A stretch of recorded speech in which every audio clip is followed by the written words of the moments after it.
భిక్షాటన చేస్తూ పాట పాడుతూ ఉండేవాడు. తమిళంలో పాడుకుంటూ ఉంటే ఆ పాటకి ఒక దినాన్న డిజిఎస్ దినకర్ గారు వాళ్ళ కుమారుడు పాల్ దినకర్ గారి మీటింగ్లో ఆ పాట పాడితే ఆ రోజు 200 మంది బాప్తిసం పొందారు. 400 మంది పరలోకం కదిలించబడ్డారు. పిల్లలు, ఈ పరలోకం అనేది ఆషామాషి కాదు. ఇప్పుడు చనిపోయినటువంటి విజయ్ కుమార్ గారు ఎక్కడున్నారని మనం అనుకుంటున్నాం? మన విశ్వాసం ఏంటి చెప్పండి? మన నిరీక్షణ ఏంటి? నిరీక్షణ లేని ఇతరుల వల్లే మీరు దుఃఖపడుకున్న నిమిత్తము నిద్రించిన వారిని గురించి మీకు తెలియకుండా మాకు ఇష్టం లేదు. ఎక్కడుంది?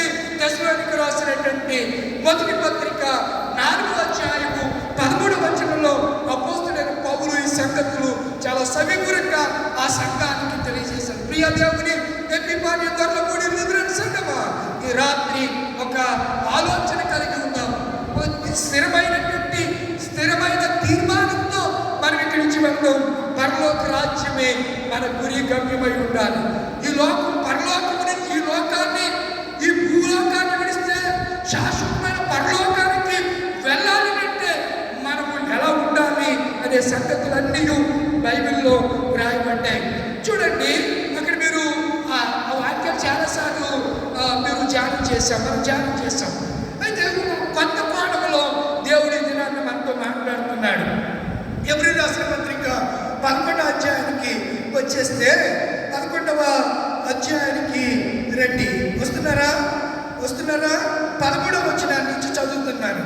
వీరందరూ ఎవరు? వీరందరూ అంటే ఎవరు చెప్పండి? వీరందరూ అంటే విశ్వాసులు అందరూ. ఇక్కడ 38 జాబితా ఉంది. ఎక్కడి నుంచి జాబితా చూడండి. మొదటివాడు ఎవరు చెప్పరా? ఏబేలు.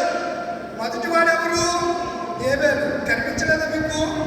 ఆ విషయాలు కనబడతాయి. చూడండి, ఎక్కడున్నది?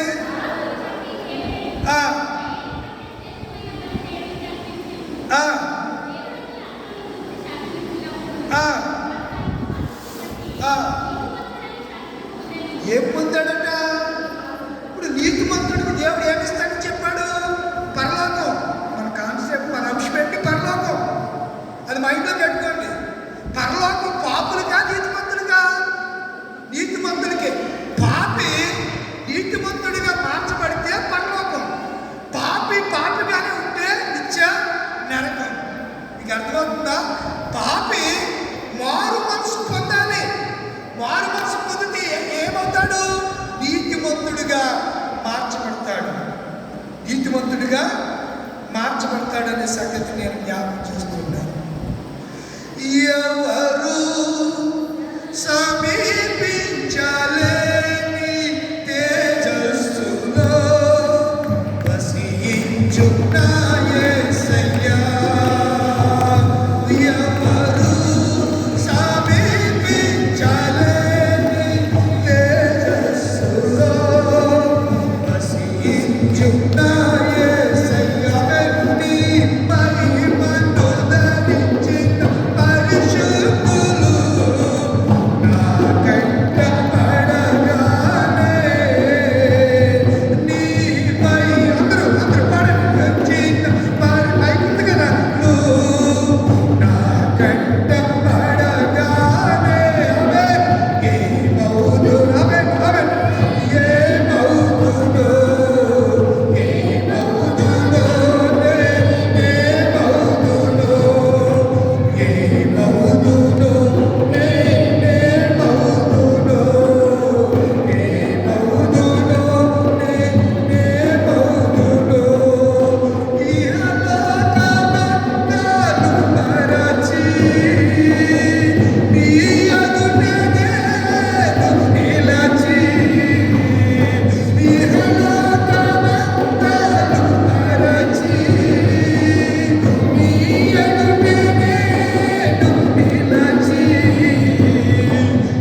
ఉండగానే సిద్ధపడాలి. వీళ్ళు ఎలా సిద్ధపడ్డారు? ఈ విశ్వాసులు ఎలా సిద్ధపడ్డారు? వీరందరూ ఆ వాగ్దాన ఫలము అనుభవింపకపోయినను దూరము నుండి చూచి వందనము చేసి తాము భూమి మీద పరదేశమును యాత్రికులకు అయి ఉన్నామని ఒప్పుకొని విశ్వాసం గలవారే. ఏం మాటండి! ఎలా చచ్చిపోయారు? విశ్వాసం లేకుండా చచ్చిపోతే పరలోకి వెళ్ళడంతే. యేసు ప్రభు వారు మార్గం ఏమన్నారు? నా యందు విశ్వాసం ఉంచువాడు చెప్పండి చనిపోయినను. అంటే ఇప్పుడు పరలోకం వెళ్ళాలంటే మొదటి పాయింట్ నీతిమంతుడిగా మారాలి. నీతిమంతుడిగా మారాలంటే ఏం పొందాలి? మారు మనసు. మారు మనసు పొందినవాడికి ఏముండాలి? విశ్వాసం ఉండాలి. రెండవ పాయింట్. మూడవది, విశ్వాసం ఉన్నవాడికి ఏముండాలి? నిరీక్షణ ఉండాలి. మూడు మాటలు నేర్చుకోవడం గురించి చేస్తాడు. మారు మనసు పొందినవాడికి ఏముండాలి? విశ్వాసం ఉండాలి. విశ్వాసం ఉన్నవాడికి ఏముండాలి? నిరీక్షణ. నిరీక్షణ అంటే ద మీనింగ్ ఎదురు చూపు. దేని కొరకు ఎదురు చూపు? ఇక్కడ అదే రాశారు. వీరందరూ ఆ వాగ్దాన ఫలము పరలోకం వరకు వాళ్ళు ఎదురు చూశారండి. భూమి మీద మేము ఎవరు చెప్పండి? మనమంతా ఎవరు? యాత్రికులమును పరదేశులు. మంది లోకం కాదు, ఈ లోకము మనది కాదు అనే సంగతిని జ్ఞాపకం చేస్తున్నారు. దేశమునాది సుస్థిరమై అంటే పరిశుద్ధ దేశం అని. దేశమునాది సుస్థిరమైన పునాది, కాలము స్థలము లేనిది సుందరపురము నందనవనము, సుందరపురము నందనవనము దేశము నాది సుస్థిరమైన పునాది. ఆ పరిశుద్ధ దేశం నాది. రాపాక జాన్ బిల్మోరియా గారు రాసినటువంటి పాట ఆయన పాడాడు. చాలా అద్భుతమైన గాత్రం కలిగినటువంటి గొప్ప గాయకుడు జాన్ బిల్మోరియా. ఎప్పుడైనా విన్నారా పేరు? మీకు అలా ఎవరు తెలియదేంటిలా? జాన్ బిల్మోరియా గారు, రాపాక జాన్ బిల్మోరియా గారు. ఆయన ఏ ఊరో కాదు, ఇక్కడే ఆచంట. ఎవరు? ఆచంట అయింది. హైదరాబాద్ వెళ్ళి అక్కడ స్థిరపడ్డారు. ఇందాక పిడకాల నిరంజన్ గారు ఫోన్ చేస్తూ నేను జాన్ బిల్మోరియా గారి దగ్గర ఉన్నప్పుడు అని ఫోన్ చేసేటప్పటికి అదే చర్చిస్తున్నాం. ఇందాక జస్ట్ ఇక్కడికి వచ్చిన తర్వాత ఆయన ఏదో ఇన్ఫర్మేషన్ కోసం ఫోన్ చేశారు. ఎక్కడున్నారన్న అంటే పలానా చోట నేను ఉన్నాను. నిజమే ప్రియులారా, ఇలాంటి దైవజనులు అందరూ కూడా ఈ కీర్తనలు కానీ పాటలు కానీ వాక్యం కానీ మనకి ఏం చెప్తుందంటే పరలోక రాజ్యము ఉంది, దాని కొరకు మనం సిద్ధపడాలి. యాత్రికులుగా మనం ఈ భూమి మీద ఉన్నాం అంటున్నాడు. విశ్వాసముతో మృతి పొంది ఇలాగూ చెప్పువారు తమ స్వదేశమును వెతుకుచున్నారని విషదపరచుచున్నారు కారా? స్వదేశం మన స్వదేశీయులమా విదేశీయులమా? మన విదేశీయులం. మన స్వదేశం ఏది? ఇప్పుడు 90 కీర్తనలోకి వెళ్ళండి. మన యొక్క స్వదేశం ఏదో ప్రభువా, అది మన దేశం. పరలోకము నా దేశము, పరదేశిని నీలా లోకమేగా నేను యాత్రికుడను. పట్టరా పరలోకము నా దేశము,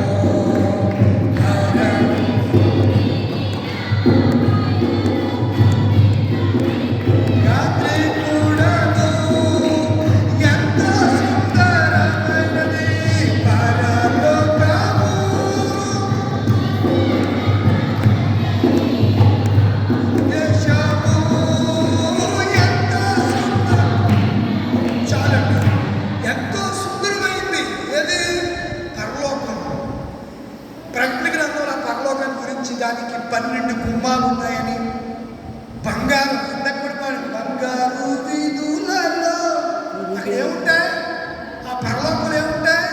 ఇక్కడ బంగారం లేదని బాధపడద్దు. మీ ఆయన బంగారం కొనలేదని కీర్తనకారుడు బొమ్మడి దేవసాయి గారు అంటారు, వెండి పసిడి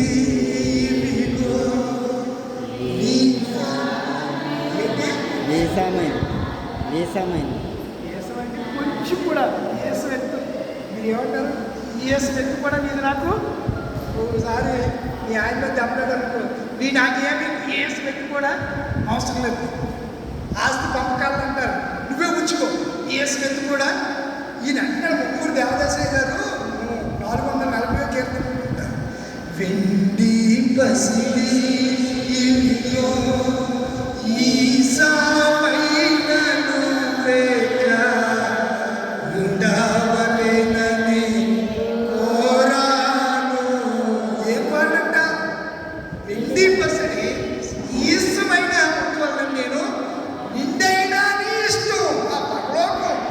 ఎవరు పరలోకం వెళ్తారంటే దేవుని చిత్తము చేయువారే. ప్రభువా ప్రభు అని పిలుచువాడు పరలోక రాజ్యము చేరడు గాని నా తండ్రి చిత్త ప్రకారము చేయువాడే పరలోక రాజ్యములో. ఎవరు చెప్పారు?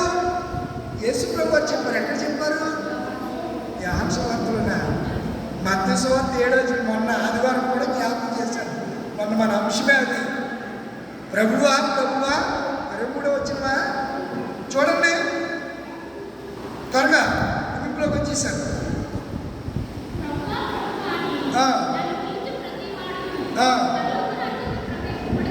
ఎందులో ప్రవేశించినట్టమ్మా? ఇప్పుడు మనం దేని గురించి చెప్పుకుంటున్నా? పరలోక రాజ్యం కోసం.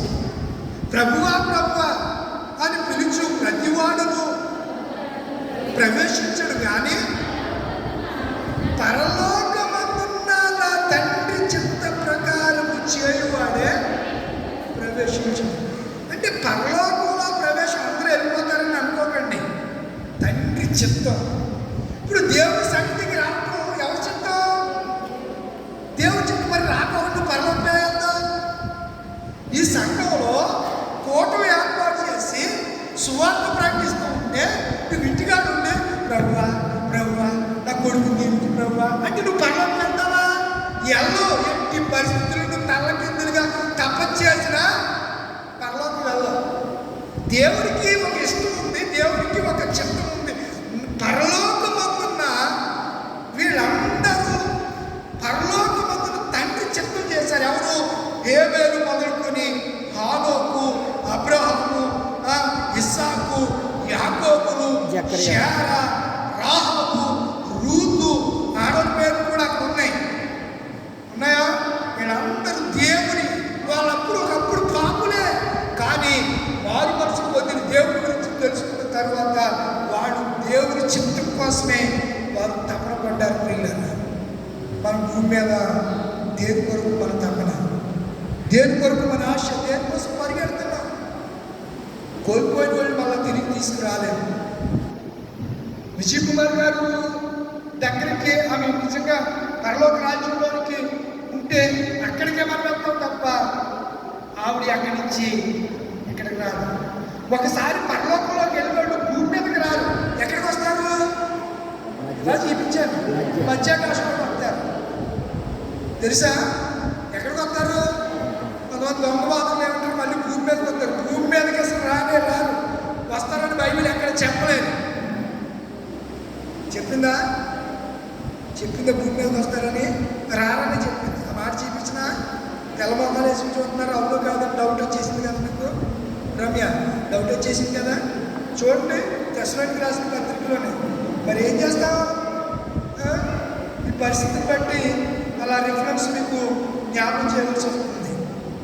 తెస్సలోనికీయులకు రాసిన మొదటి పత్రిక 4వ అధ్యాయము చూడండి 15. మేము ప్రభు మాటను బట్టి మీతో చెప్పిన మీదేమనగా ప్రభు రాకడ వరకు సజీవులో నిలుచుండి మనము నిద్రించిన వారి కంటే ముందుగా సన్నిధికి చేరాలి. ప్రధాన దూత శబ్దం దేవుడి కోరుతోనూ పరలోకం నుండి ప్రభు క్రీస్తునందు మృతులైన వారు మొదట లేదు. ఆ మీదట సజీవులు నిలిచిండి మనము వారితో కూడా ఏకంగా ప్రభుని ఎదుర్కొనేప్పుడు ఆకాశం మేఘముల మీద పురుగుడు కాగా మనము సదాకాలము ప్రభుతో కూడా ఉన్నాం.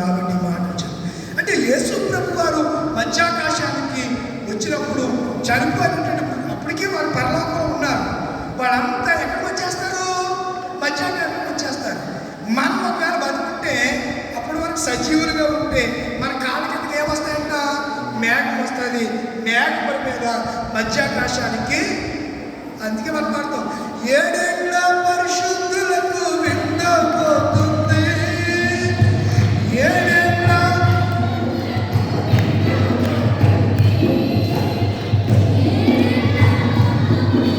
శ్రమ రాబోతుంది, ఏడేళ్ళ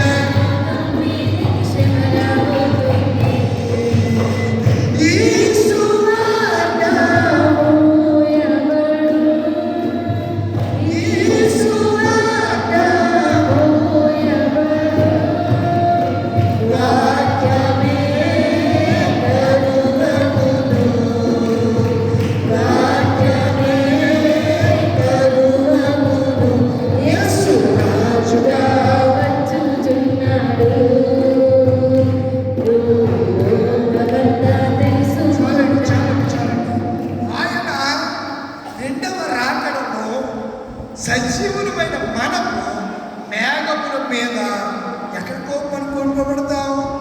మధ్యాకాశానికి. యేసు ప్రభు వారు గలిలయ కొండ మీద నుంచి, ఆ కల్వరి కొండ నుంచి దేని మీద కొనుకోబడ్డాడు? మేఘాల మీదే. ఆయన మేఘాల మీద వెళ్ళిపోతుంటే అలా చూస్తా ఉండిపోయారు. అప్పుడు దేవదూతలు ఏం చెప్పారు? మేఘముల మీద కొనుక్కోబడుతున్న యేసు మళ్ళా తిరిగి అదే రీతిగా మేఘముల మీద దిగు వచ్చినని చెప్పారు. ఆ మాటలు మీరు చూస్తే అపోస్తల కార్యక్రమం 1వ అధ్యాయంలోను, లూకా సువార్త 24వ అధ్యాయంలో ఆ విషయాలు మనకు కనబడుతూ ఉంటాయి. కనుక పిల్లరా, మనకి నెంబర్ 1 మొదటిది ఏంటి చెప్పండి? వారు మనసు కలిగిన ఏం కలిగి ఉండాలి? విశ్వాసం కలిగి ఉండాలి. విశ్వాసం కలిగిన వాళ్ళు ఏం కలిగి ఉండాలి? నిరీక్షణ. ఎన్ని మాటలు చెప్పాను? 1 మారు మనసు, 2వది విశ్వాసం, 3వది నిరీక్షణ. విశ్వాసం అనేది ప్రస్తుతానికి సంబంధించింది, నిరీక్షణ అనేది పరలోకం వరకు, భవిష్యత్తు కొరకి సంబంధించింది. మనము పరలోక రాజ్యం వరకు ఎదురు చూసేవారికి ఉందామా? లేచి నిలబడతారా? ప్రార్థన చేసుకుందాం.